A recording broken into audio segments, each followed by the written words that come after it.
Glioblastoma, Prognosis, Treatment, and Standard of Care, a podcast from the John Wayne Cancer Institute at Providence St. John's Health Center.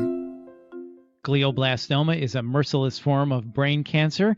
So what are the current treatment options and what is the long-term outlook of this deadly disease? Here to tell us more is Dr. Santosh Kesari, a board-certified neurologist and neuro-oncologist at John Wayne Cancer Institute. Dr. Kesari, thank you for your time. So first off, explain to us, what is glioblastoma? Well, thank you for inviting me. Glioblastoma is a cancer of the brain. It occurs in the brain from the brain cells and is a very difficult to treat cancer because it tends to invade into the normal brain structures, so that it's very difficult to cure it with just pure surgery or radiation or chemotherapy. So this cancer just kind of snakes its way through the brain, and that's why you can't just go in and surgically remove it because it's all in there. Is that right? That's correct. A lot of the tumor grows like a mass, and it's pressing on the brain, and that's the part of the tumor that we can essentially completely remove, and that helps because patients feel better, less symptoms, and less need for steroids, which help control the swelling in the brain related to the mass.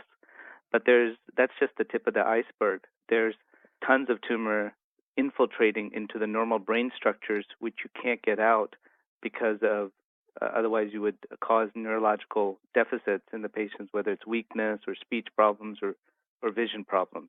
So this is one of the reasons that as opposed to tumors in other organs where you could do more extensive surgery to try to get really good margins, what we call where there's no tumor at the edge, that's impossible in glioblastoma because of the invasive nature and because there's normal brain involved, which are very critical for our thinking and functioning.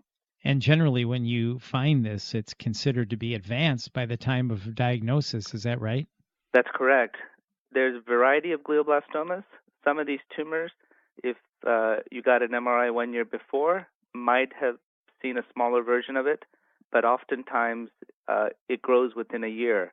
There are some forms where there was a slower growing tumor for many years, even up to a decade, that became a glioblastoma, and patients may not have known it because the symptoms were very mild or very slowly progressive, so that patients really ignore it, like memory loss, things like that may not be so obvious that it's a cancer. So what is the typical prognosis then for someone with glioblastoma? Well, the prognosis for glioblastoma varies quite a bit, and it really depends on a variety of factors, including the age of the patient, the size of the tumor, the location of the tumor, and how the patient is functioning. And if one of the biggest factors is the age, where the tumor is, and how much you can get out. If you can get more out, the patients improve in terms of survival. And then the final factor is the treatments you get after the radiation, after the surgery, which includes a combination of radiation, chemotherapy, or clinical trials. We've learned a lot in terms of markers, what we call biomarkers of the tumor. And there are markers that tell you that the tumor is going to respond well or not. And one of them is called MGMT promoter methylation. So that helps us prognose for patients, taking into account the clinical factors that I mentioned, as well as this molecular biomarkers that we're increasingly learning more and more about and that are increasingly being used in clinical practice. Well, that's really good to hear. And you mentioned surgery and radiation. So just to go over this, what treatment options do exist at this time? So what we try to do when a patient presents with a new glioblastoma is do the best surgery possible because we know that improves survival. Then after a recovery period, the standard treatment is to do radiation. It's usually over 6 weeks with a chemotherapy called Temodar or temozolomide, which is a pill that's taken daily for those 6 weeks. And then afterwards, the Temodar is continued 5 days a month along with a device called Optune, which is a new treatment device that was developed by a company called Novocure that is a different modality of treatment, actually, as opposed to radiation and chemotherapy. This is alternating electrical fields. So this is the standard of care for patients, is to get the best surgery, get the radiation chemotherapy with the Optune device, and the chemotherapy is continued on for at least a year after the radiation is done. Now, with all that taken into account, we have the survival that you mentioned, which is still on average about 18 months average survival for glioblastoma patients. And so what we try to do is clinical trials to improve upon that. So speaking of clinical trials, and you briefly mentioned new treatment options, let's get into this a little bit. I know there are many experimental therapies in clinical trials. Can you kind of look to the future? What does that look like as far as the clinical trials? I know people are working hard to come up with not necessarily a cure, but a better way to manage this horrible disease. That's correct. And I think for such deadly diseases like glioblastoma, we need to do more clinical trials. In fact, the feeling amongst most neuro-oncologists is that clinical trials are the standard of care.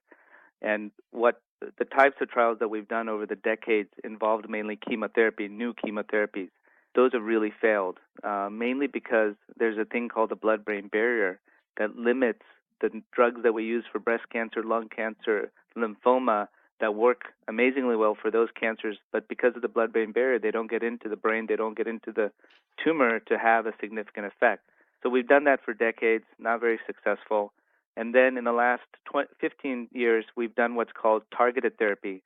We found all these mutations in the tumor, and we developed new drugs. The best one, the first one is Gleevec, or imatinib for chronic myelogenous leukemia. And so we've gone on that bandwagon and developed all kinds of drugs for lung, breast, etc., cancers. And then we've tried these in brain tumors, and they haven't really been that successful either.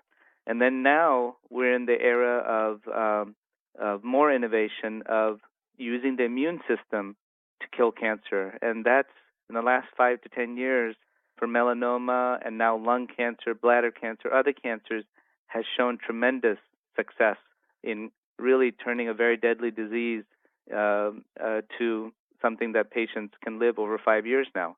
So that's made remarkable progress. In brain tumors in the last 5 years, we've tried those similar approaches of these immunotherapies, including vaccines, viruses, and what's called checkpoint inhibitors, commercially known Opdivo and Yervoy, and Keytruda that we've all heard about, including Keytruda for President Carter that helped his melanoma that spread to the brain. So we are trying these new immunotherapy approaches. Right now, we are seeing some signals that they may be helping a small set of patients, but broadly speaking, what we're having difficulties with is that these immunotherapies stimulate the immune system, and they are attacking the tumor, but they also cause swelling and side effects. And so we're figuring out what is the best immunotherapy for glioblastoma, and how do we manage the side effects of these therapies. And that's really the challenge going forward, and we are trying to innovate by trying different approaches, whether it's combining with radiation chemo or even innovating even more and maybe trying it before radiation and chemo, where the immune system is stronger and able to fight the tumor better.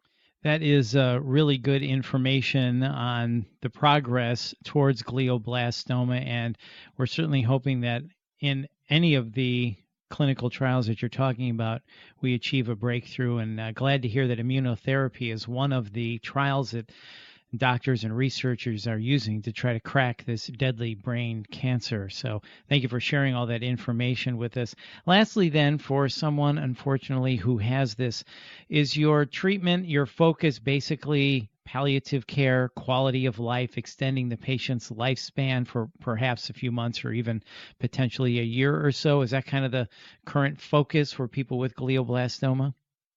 Well, I think the main focus is really to improve survival as much as possible. But as an oncologist and a neurologist treating these patients, we know that the tumor has side effects, a growing tumor has side effects, and the treatments that we administer, including the steroids, the seizure medications if they have seizures or infections, etc., all these medications have side effects of their own. And obviously, with the brain tumor in the brain, as well as the radiation chemo, they can also cause what we call neurotoxicity, so some memory impairment just from the treatments itself. So besides trials focused on trying to kill the tumor, we are 100% focused on supporting the patient preventing neurotoxicity, reducing neurotoxicity, and managing the side effects that patients may develop, whether it's blood clots, seizures, memory difficulties, with a variety of medications that are available that are used for other diseases such as depression and Alzheimer's and things like that. So I think we do take a very holistic approach, and you have to, because the patients are dealing not just with the cancer, but all the side effects of the cancer and the treatment.